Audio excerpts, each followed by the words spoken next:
Rasulullah Shallallahu Alaihi Wasallam menerima wahyu pertama di usia 40 tahun dan diangkat sebagai Nabi terakhir. Namun, perjalanan dakwahnya penuh tantangan. Selama 3 tahun pertama, beliau berdakwah secara sembunyi-sembunyi untuk menghindari perlawanan dari kaum Quraisy yang sangat mempertahankan keyakinan nenek moyang mereka. Pada suatu malam di bulan Ramadan, saat Rasulullah Shallallahu Alaihi Wasallam menyepi di Gua Hiro, malaikat Jibril datang membawa wahyu. Iqra bismi rabbika alladzi khalaq. Bacalah dengan menyebut nama Tuhanmu yang menciptakan. QS Al-Alaq. 1. Beliau gemetar dan segera pulang kepada Khadijah binti Khuwailid. Khadijah kemudian membawa beliau ke Warakah bin Naufal, seorang pendeta Nasrani, yang menegaskan bahwa beliau adalah utusan Allah dan akan menghadapi banyak tantangan. Setelah menerima wahyu selanjutnya, Rasulullah Shallallahu Alaihi Wasallam mulai berdakwah secara diam-diam kepada orang-orang terdekatnya. Istri Rasulullah Shallallahu Alaihi Wasallam adalah orang pertama yang masuk Islam. Keponakan beliau yang saat itu masih anak-anak menerima Islam dengan keyakinan penuh. Sahabat setia Rasulullah Shallallahu Alaihi Wasallam, Abu Bakar, segera menerima Islam dan berhasil mengajak beberapa orang lainnya masuk Islam, termasuk Utsman bin Affan, Zubair bin Awam, Abdurrahman bin Auf, Sa'ad bin Abi Waqqas, dan Talha bin Ubaidillah. Rumah Arkam bin Abi Arkam, markas dakwah rahasia. Ketika jumlah muslim bertambah, Rasulullah Shallallahu Alaihi Wasallam memilih rumah Arkam bin Abi Arkam sebagai tempat berkumpul dan belajar Islam secara rahasia. Di tempat inilah beliau membina para sahabat dengan ajaran tauhid, mengajarkan Al-Quran, dan membangun kekuatan iman mereka. Meskipun dilakukan secara sembunyi-sembunyi, dakwah Rasulullah Shallallahu Alaihi Wasallam tetap mendapat pengawasan dan tekanan dari kaum Quraisy. Kaum Quraisy mulai mencurigai perubahan dalam masyarakat Makkah dan menyebarkan fitnah tentang Rasulullah Shallallahu Alaihi Wasallam. Budak yang masuk Islam mengalami penyiksaan berat, seperti Bilal bin Rabah yang disiksa oleh tuannya Umayyah bin Khalaf dengan batu besar di padang pasir. Namun, Bilal tetap bertahan sambil mengucapkan, "Ahad, Ahad, Allah Maha Esa." Para pedagang muslim diancam agar meninggalkan Islam jika ingin tetap berbisnis dengan kaum Quraisy. Meskipun menghadapi tekanan besar, Rasulullah Shallallahu Alaihi Wasallam tetap teguh. Setelah 3 tahun berdakwah secara rahasia, turun perintah Allah untuk berdakwah secara terbuka. Wa anzir ashiratakal akrabin, dan berilah peringatan kepada kerabat-kerabatmu yang terdekat. QS Aksi Syuara 214. Dengan perintah ini, Rasulullah Shallallahu Alaihi Wasallam mengumpulkan Bani Hasyim dan mulai menyeru Islam secara terang-terangan. Perjalanan dakwah Rasulullah Shallallahu Alaihi Wasallam di 3 tahun pertama menunjukkan strategi, kesabaran, dan keteguhan iman. Dengan bimbingan Allah, Islam tetap berkembang meskipun menghadapi rintangan. Untuk mengetahui kelanjutan perjuangan Rasulullah Shallallahu Alaihi Wasallam, subscribe channel ini agar tidak ketinggalan kisah-kisah inspiratif lainnya. Jangan lupa like, share, dan komen agar semakin banyak orang yang mengetahui kisah perjuangan Rasulullah Shallallahu Alaihi Wasallam. Setelah 3 tahun berdakwah secara sembunyi-sembunyi, Rasulullah Shallallahu Alaihi Wasallam mendapat perintah dari Allah untuk menyampaikan Islam secara terbuka. Namun, dakwah ini mendapatkan perlawanan keras dari kaum Quraisy yang merasa terancam. Selama 3 tahun pertama, Rasulullah Shallallahu Alaihi Wasallam berdakwah secara diam-diam. Rasulullah Shallallahu Alaihi Wasallam naik ke Bukit Syafa dan menyeru, "Wahai kaum Quraisy, seandainya aku katakan bahwa di balik bukit ini ada pasukan berkuda yang siap menyerang kalian, apakah kalian akan mempercayaiku?" Mereka menjawab, "Tentu, kami belum pernah mendapati engkau berdusta." Lalu beliau berkata, "Sesungguhnya aku adalah pemberi peringatan kepada kalian sebelum datangnya azab yang pedih." Namun Abu Lahab menolak dan berkata, "Celakalah engkau, wahai Muhammad." Allah pun menurunkan ayat, "Binasalah kedua tangan Abu Lahab dan benar-benar binasa dia." Qiyas Al-Masad 1. Sejak saat itu, dakwah secara terang-terangan dimulai, dan penolakan pun semakin besar. Kaum Quraisy mulai mengolok-olok Rasulullah dan menghalangi dakwahnya. Saat beliau syalat di Ka'bah, Uqbah bin Abi Mu'ayth melemparkan kotoran unta ke punggungnya. Uqbah bin Abi Mu'ayth juga pernah menjerat leher beliau dengan kain saat syalat, hingga hampir pingsan. Dihina sebagai penyihir dan orang gila, mereka menuduh beliau membawa ajaran sesat dan mengganggu keharmonisan suku mereka. Namun, Rasulullah Shallallahu Alaihi Wasallam tetap sabar dan tidak membalas mereka dengan kejahatan. Selain Rasulullah Shallallahu Alaihi Wasallam, para sahabat juga mengalami siksaan. Bilal bin Rabah disiksa dengan dijemur di bawah terik matahari dan ditindih batu besar, namun tetap berkata Ehad Allah Maha Esa. Ammar bin Yasir dan Sumayyah. Yasir dan Sumayyah dibunuh oleh Abu Jahal, menjadikan Sumayyah syahid pertama dalam Islam. Habab bin Al-Arad dipaksa berbaring di atas bara api hingga punggungnya terbakar. Karena siksaan semakin berat, Rasulullah Shallallahu Alaihi Wasallam mengizinkan beberapa sahabat hijrah ke Habasyah, di mana mereka diterima oleh Raja Najasyi. Mereka meminta Abu Talib menghentikan Rasulullah Shallallahu Alaihi Wasallam, namun Rasulullah Shallallahu Alaihi Wasallam berkata, "Jika mereka meletakkan matahari di tangan kananku dan bulan di tangan kiriku, aku tidak akan meninggalkan dakwah ini." Rasulullah Shallallahu Alaihi Wasallam menolak tawaran Quraisy untuk menjadi raja atau diberikan harta, karena dakwahnya bukan demi dunia. Quraisy memboikot Rasulullah Shallallahu Alaihi Wasallam dan keluarganya selama 3 tahun. Akibatnya, mereka mengalami kelaparan dan kesulitan. Namun, boikot akhirnya dibatalkan setelah beberapa pemuka Quraisy menentangnya. Karena semakin terancam, Rasulullah Shallallahu Alaihi Wasallam dan kaum muslimin akhirnya hijrah ke Madinah, tempat Islam berkembang pesat. Dakwah Rasulullah Shallallahu Alaihi Wasallam penuh rintangan. Namun berkat kesabaran dan pertolongan Allah, Islam terus berkembang. Ketika Rasulullah Shallallahu Alaihi Wasallam mulai menyebarkan Islam di Mekah, banyak orang Quraisy yang menolak dakwah beliau. Mereka melihat ajaran Islam sebagai ancaman terhadap tradisi penyembahan berhala dan kedudukan sosial mereka. Akibatnya, banyak sahabat Rasulullah Shallallahu Alaihi Wasallam yang mengalami penyiksaan berat hanya karena mereka beriman kepada Allah.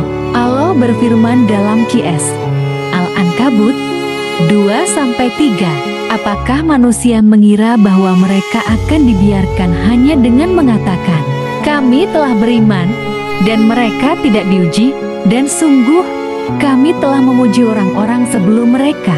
Maka Allah pasti mengetahui orang-orang yang benar dan orang-orang yang berdusta." Quraisy mulai menentangnya.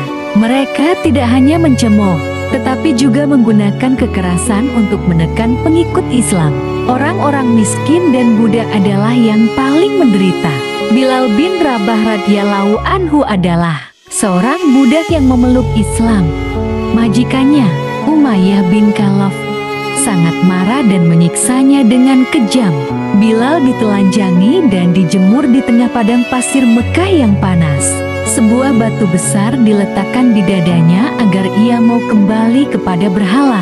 Namun, Bilal hanya mengucapkan Ahad, Ahad, Allah Maha Esa. Akhirnya, Abu Bakar As-Siddiq radhiyallahu anhu menebus Bilal dan membebaskannya dari perbudakan. Keluarga Yasir termasuk orang-orang pertama yang masuk Islam dan mengalami penyiksaan berat. Yasir, kepala keluarga, disiksa hingga meninggal dunia. Sumayyah, istri Yasir, menjadi wanita pertama yang mati syahid dalam Islam setelah ditikam oleh Abu Jahal. Ammar bin Yasir, anak mereka, disiksa begitu parah hingga terpaksa mengucapkan kata-kata kufur di bawah tekanan. Namun, Rasulullah Shallallahu Alaihi Wasallam menghiburnya dengan firman Allah dalam Qs 106. Barang siapa yang kafir kepada Allah setelah dia beriman, kecuali orang yang dipaksa kafir padahal hatinya tetap tenang dalam keimanan, maka mereka tidak berdosa. Habab bin Al-Arad radhiyallahu anhu adalah seorang sahabat yang mengalami siksaan mengerikan. Kaum Quraisy membakar bara api dan menekan punggungnya ke atasnya. Dagingnya terbakar, tetapi ia tetap teguh dalam keimanan. Ketika mengadu kepada Rasulullah Shallallahu Alaihi Wasallam, beliau bersabda, orang-orang sebelum kalian ada yang digergaji hingga terbelah dua, tetapi mereka tetap teguh dalam iman. Demi Allah, agama ini pasti akan menang. Hadis riwayat Bukhari. Sebagai orang terpandang di Mekah, Abu Bakar banyak membantu kaum muslimin. Ia membeli dan membebaskan budak-budak muslim yang disiksa, termasuk Bilal. Suatu hari, ia membela Rasulullah Shallallahu Alaihi Wasallam yang sedang dipukuli oleh Quraisy. Akibatnya, Abu Bakar sendiri dipukuli hingga wajahnya berlumuran darah. Rasulullah Shallallahu Alaihi Wasallam berasal dari Bani Hashim, suku terhormat di Mekah. Paman beliau, Abu Talib, selalu melindungi beliau meskipun tidak masuk Islam. Ketika Abu Talib wafat, kaum Quraisy semakin berani menyakiti Rasulullah Shallallahu Alaihi Wasallam. Salah satu momen paling bersejarah dalam perjuangan Islam di Mekah adalah masuk Islamnya Umar bin Khattab. Ia dikenal sebagai sosok yang keras, tegas, dan sangat menentang ajaran Rasulullah pada awalnya. Namun, hidayah Allah akhirnya menyentuh hatinya, menjadikannya salah satu sahabat terkuat dalam membela Islam. Umar bin Khattab adalah seorang Quraisy dari Bani Adi. Ia dikenal sebagai pria yang kuat, berwibawa, dan keras dalam memegang prinsip. Sebelum masuk Islam, ia adalah salah satu orang yang paling memusuhi Rasulullah dan para sahabatnya.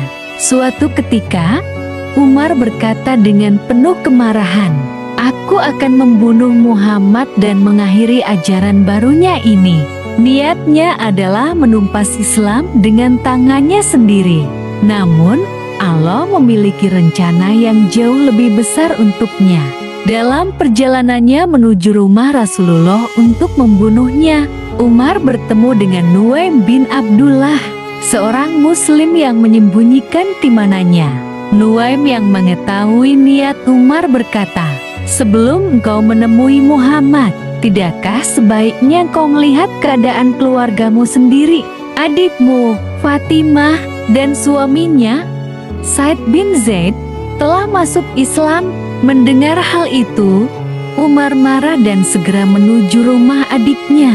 Ketika Umar tiba, ia mendengar suara Fatimah dan Said bin Zaid yang sedang membaca Al-Quran. Dalam kemarahan, ia masuk dan memukul Fatimah hingga berdarah. Namun, Fatimah tetap teguh dan berkata, "Wahai Umar, lakukanlah sesukamu, tapi ketahuilah, kami telah beriman kepada Allah dan Rasul-Nya." Melihat keteguhan adiknya, hati Umar mulai luluh. Ia meminta untuk melihat lembaran yang mereka baca. Fatimah menolak memberikan musyaf itu sebelum Umar bersuci. Umar pun mandi, lalu membaca surat Taha. Fiha, kami tidak menurunkan Al-Quran ini kepadamu agar kamu susah, tetapi sebagai peringatan bagi orang yang takut kepada Allah. Diturunkan dari Allah yang menciptakan bumi dan langit yang tinggi.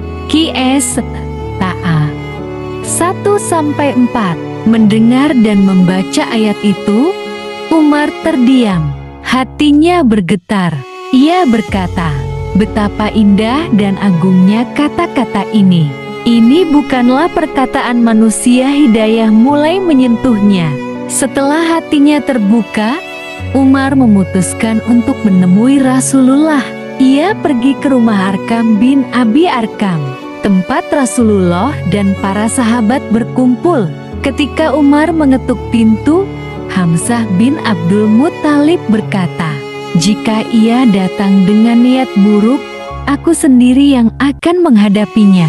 Namun, saat Umar masuk, Rasulullah menghampirinya dan menggenggamnya dengan penuh wibawa.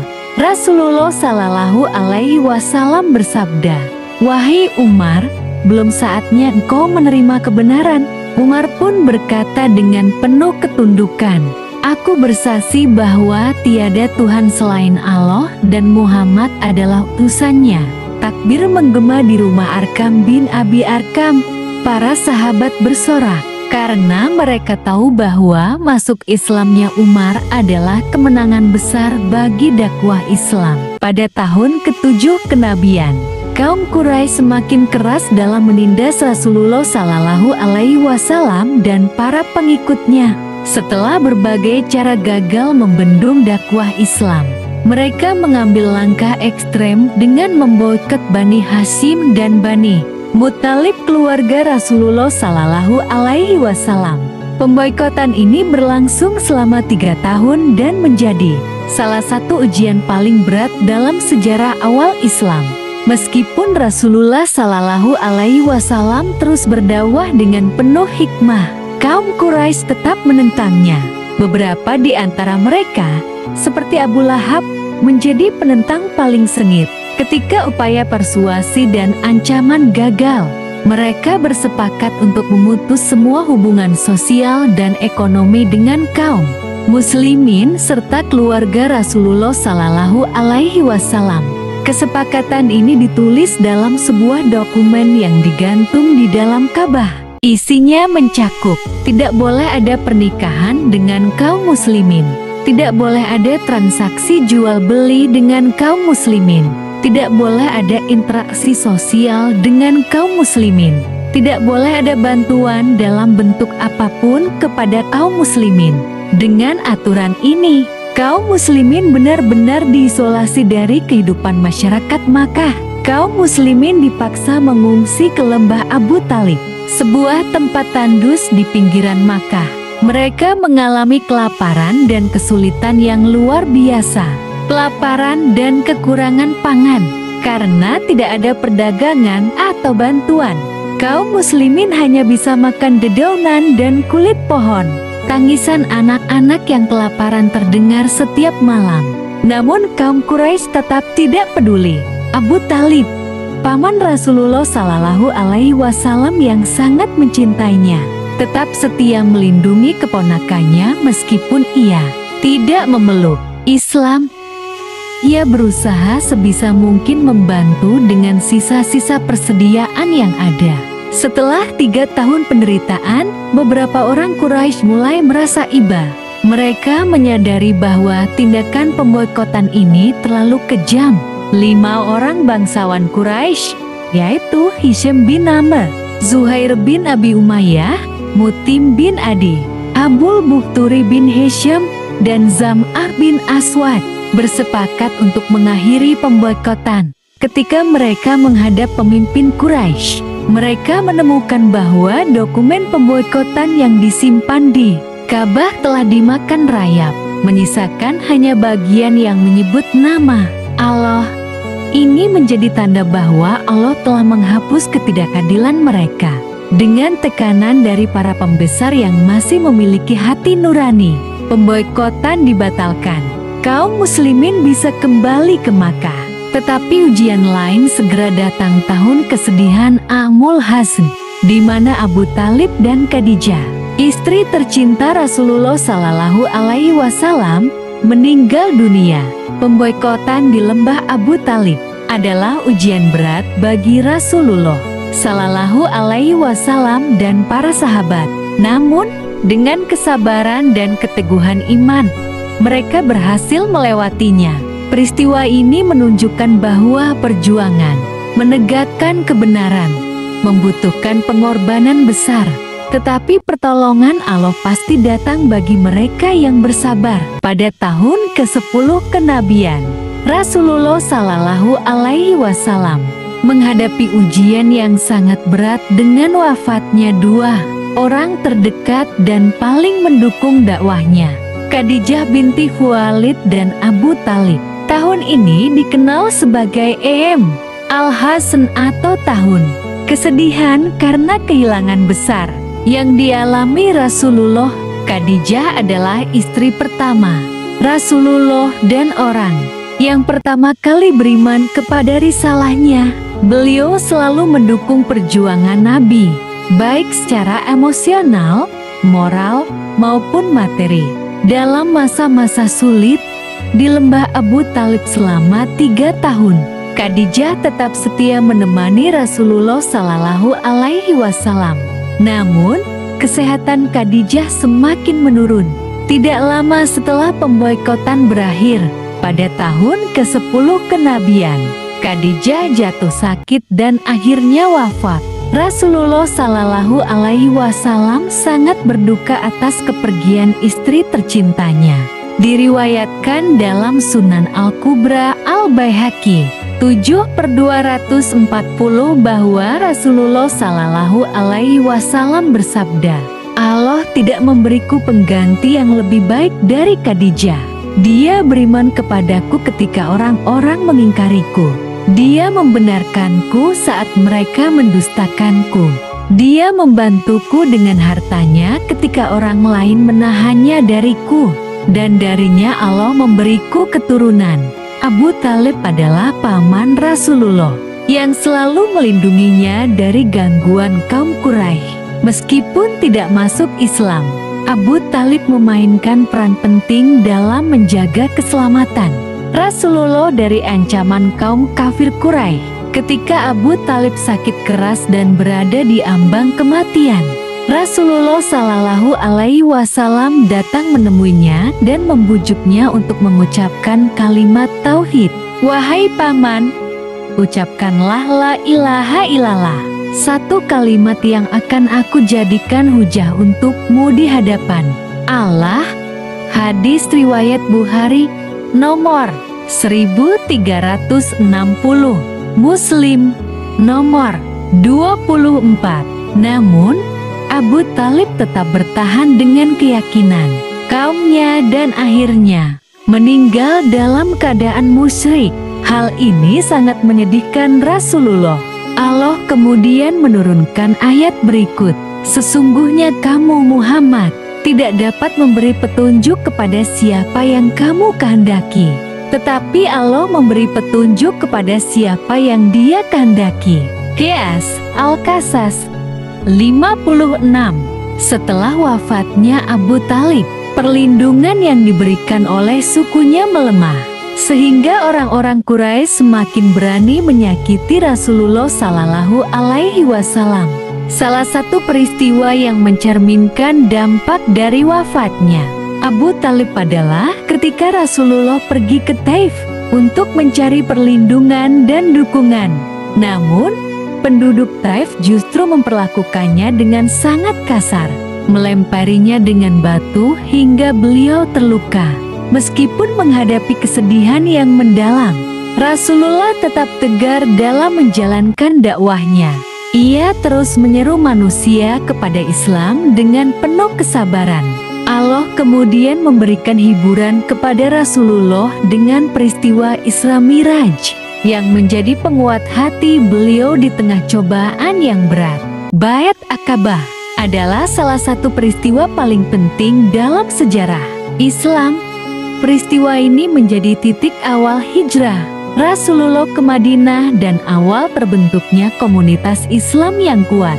Bait ini terjadi dalam 2 tahap, yaitu Bait Akabah pertama dan kedua, yang melibatkan para penduduk Yatsrib yang telah menerima dakwah Islam. Selama lebih dari 1 dekade, Rasulullah berdakwah di Mekah untuk menyampaikan ajaran Islam. Namun, dakwah beliau menghadapi banyak rintangan. Kaum Quraisy tidak hanya menolak, tetapi juga menindas dan menyiksa para pengikut Rasulullah. Banyak sahabat yang mengalami penyiksaan. Bahkan ada yang harus hijrah ke Habasyah, Ethiopia untuk mencari perlindungan. Saat itulah beliau bertemu dengan penduduk Yatsrib. Pada musim haji tahun ke-11 kenabian, 6 orang dari suku Khazraj yang berasal dari Yatsrib datang ke Mekah. Mereka mendengar tentang Rasulullah Shallallahu Alaihi Wasallam dan ajaran Islam. Rasulullah menjelaskan ajaran Islam kepada mereka dan membacakan beberapa ayat Al-Quran. Hati mereka tersentuh dan mereka pun menerima Islam. 6 orang itu kemudian kembali ke Yatsrib dan mulai berdakwah di sana. Tahun berikutnya, pada musim haji tahun ke-12 kenabian, jumlah kaum muslimin dari Yatsrib bertambah. Sebanyak 12 orang datang ke Mekah untuk bertemu dengan Rasulullah. Mereka berbaik bersumpah setia kepada beliau di Akabah. Isi dari Bait Akabah pertama ini adalah: pertama, tidak akan menyekutukan Allah dengan sesuatu apapun. Kedua, tidak akan mencuri. Ketiga, tidak akan berzina. Keempat, tidak akan membunuh anak-anak mereka. Kelima, tidak akan melakukan kebohongan atau fitnah. Setelah berbaiat, Rasulullah Shallallahu Alaihi Wasallam mengutus Mus'ab bin Umair ke Yatsrib untuk mengajarkan Islam kepada mereka dan menyebarkan dakwah. Setahun kemudian, pada musim haji tahun ke-13 kenabian, delegasi dari Yatsrib kembali datang ke Mekah. Kali ini jumlah mereka lebih banyak, yaitu sekitar 75 orang, 73 laki-laki dan 2 perempuan. Mereka bertemu dengan Rasulullah secara rahasia di Akabah pada malam hari. Dalam pertemuan ini, mereka berbait kepada Rasulullah Shallallahu Alaihi Wasallam dengan sumpah yang lebih besar dari sebelumnya.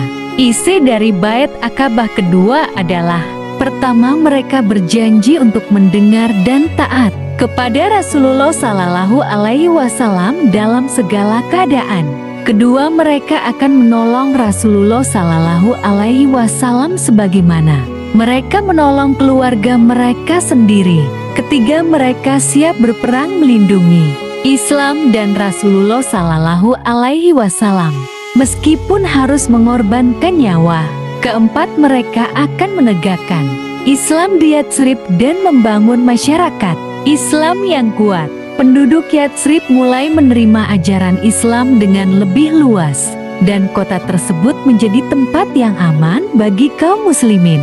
Kaum Quraisy mulai mengetahui adanya perjanjian ini dan merasa terancam. Mereka semakin meningkatkan tekanan kepada Rasulullah dan para sahabat.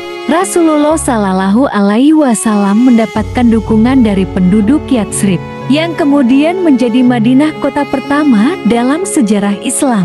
Perang Badar adalah salah satu peristiwa paling bersejarah dalam Islam. Dalam perang ini, Allah mengutus ribuan malaikat untuk membantu Rasulullah Shallallahu Alaihi Wasallam dan para sahabatnya. Sebagaimana disebutkan dalam Al-Quran, Perang Badar terjadi pada tanggal 17 Ramadan tahun 2 Hijriah. Awalnya, kaum muslimin ingin mencegat kafilah dagang Quraisy yang dipimpin oleh Abu Sufyan.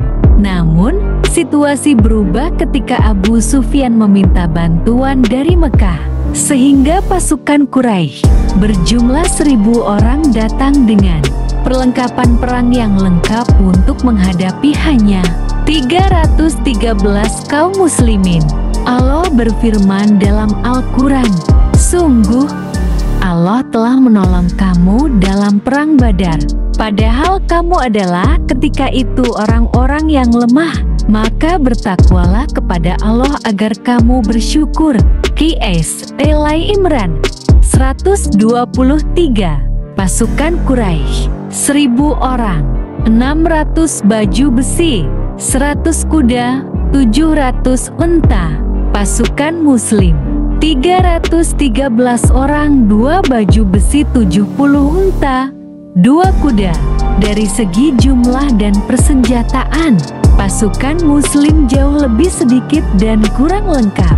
Namun, mereka memiliki keimanan yang kuat kepada Allah dan Rasul-Nya.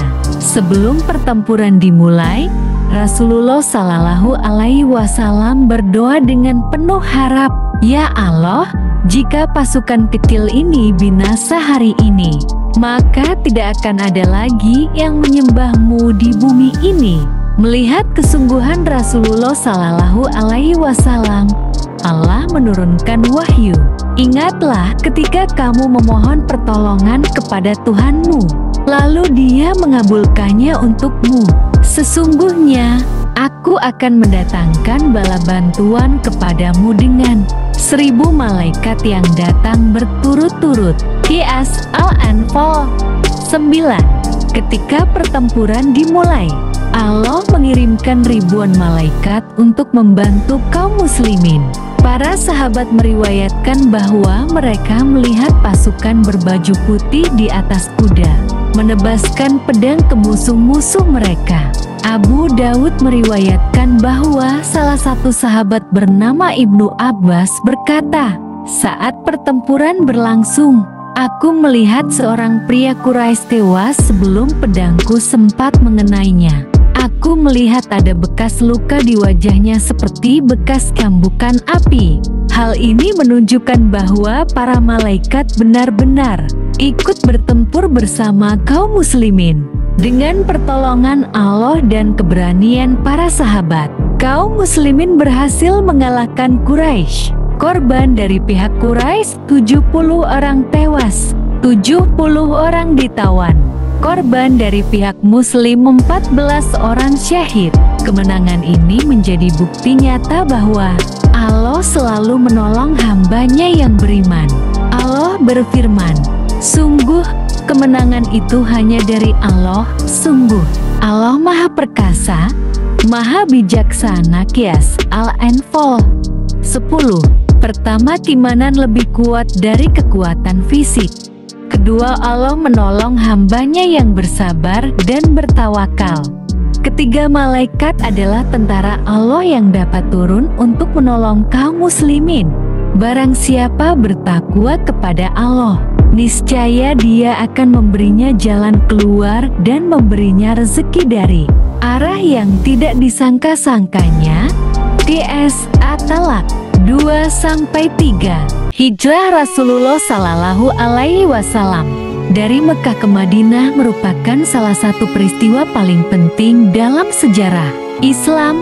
Peristiwa ini tidak hanya menandai perubahan besar bagi kaum muslimin, tetapi juga menjadi awal dari terbentuknya masyarakat Islam yang lebih kuat dan berdaulat.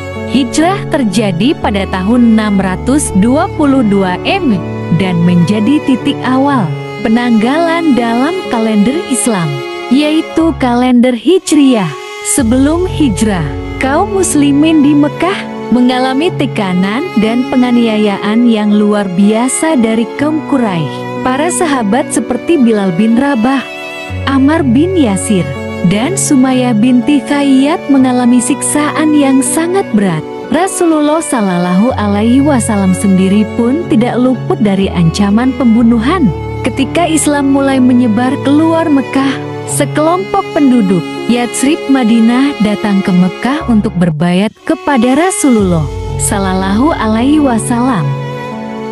Bayat Akabah pertama dan kedua menjadi titik awal bagi hijrah kaum muslimin ke Madinah. Perintah hijrah dan strategi Rasulullah Shallallahu Alaihi Wasallam. Allah SWT memerintahkan Rasulullah untuk berhijrah sebagaimana firman-Nya dalam Al-Quran. dan orang-orang yang berhijrah karena Allah setelah mereka dianiaya.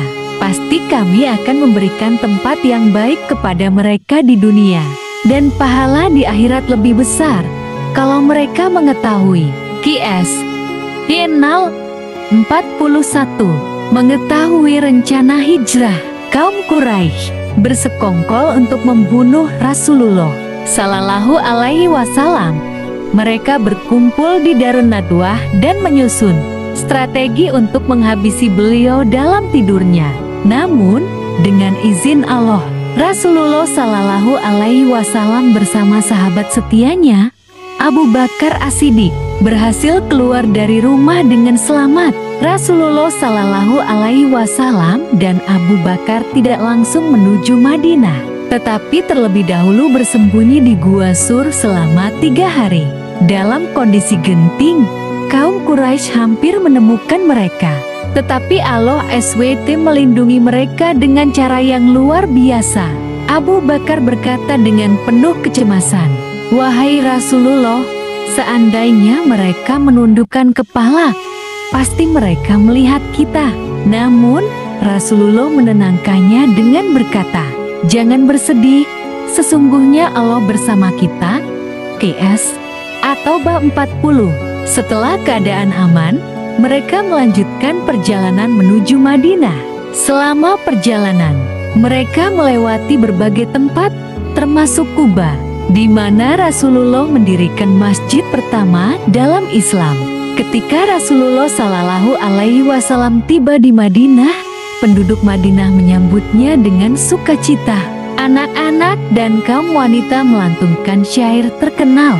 Talal Badru Alaina min Saniyatil Wadah. Hijrah ini menjadi awal dari pembentukan masyarakat Islam yang kuat. Rasulullah segera membangun Masjid Nabawi dan mempersaudarakan kaum Muhajirin dan Ansyar. Hijrah ke Madinah bukan sekadar perpindahan fisik, tetapi merupakan langkah strategis dalam dakwah Islam. Peristiwa ini mengajarkan tentang kesabaran, strategi, dan keteguhan iman dalam menghadapi ujian. Semoga kisah hijrah ini semakin memperkuat keimanan kita dan memberikan inspirasi untuk selalu berjuang di jalan Allah. Jangan lupa subscribe, like jika kamu suka video ini. Barakallahu fikum.